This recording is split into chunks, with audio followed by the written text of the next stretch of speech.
Le maïs de Kerangal, pareil, j'ai pas le temps, mais allez-y, parce que les gens qui lisent du polar, ils pourraient peut-être lire de la littérature. Puis on a parlé de lieux, on a parlé de ça.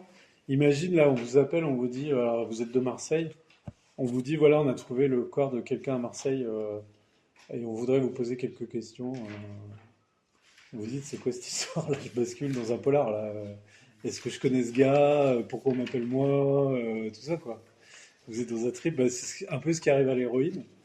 Donc elle revient dans la ville. On sait que le polar raconte euh, bah, une ville parfois ou des quartiers tout ça. Donc l'alter ego de Maïs de Kerangal qui est du Havre revient au Havre pour la nécessité d'une enquête. Alors, elle joue de tout ça, hein. Le copain de l'héroïne, il se tient la tête comme Colombo quand il faut se creuser la tête.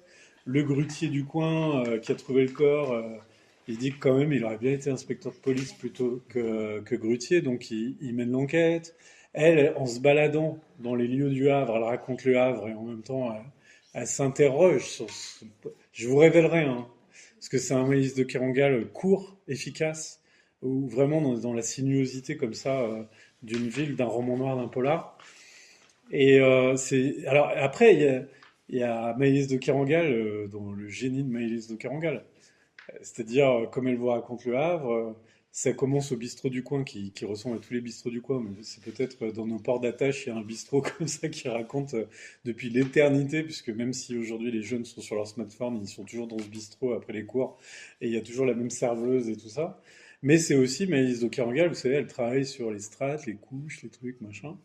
Et à un moment, il y a un galet noir comme ça sur la plage, et elle vous dit que bah, comment on dit, ceux qui étudient des géologues vous disent que, et elle vous parlera de ça de plusieurs manières avec le Havre, mais que les bombardements qui ont détruit la ville, qui ont propulsé la ville dans la mer, tout ça, la mer ballotte tellement ses restes de choses fusionnées, tellement le bombardement était énorme, tellement la matière s'est agglutinée, parce qu'il y a eu aussi un bombardement aérien qui a fait fondre la matière. On disait que les restes étaient chauds 2 mois après encore.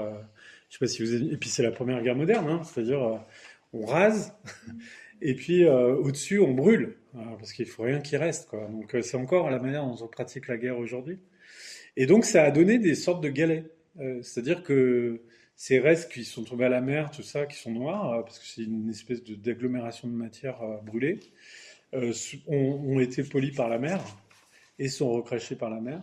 Et les géologues disent on peut parler d'une nouvelle couche géologique pour le Havre. Enfin, peut-être dans d'autres endroits, mais voilà.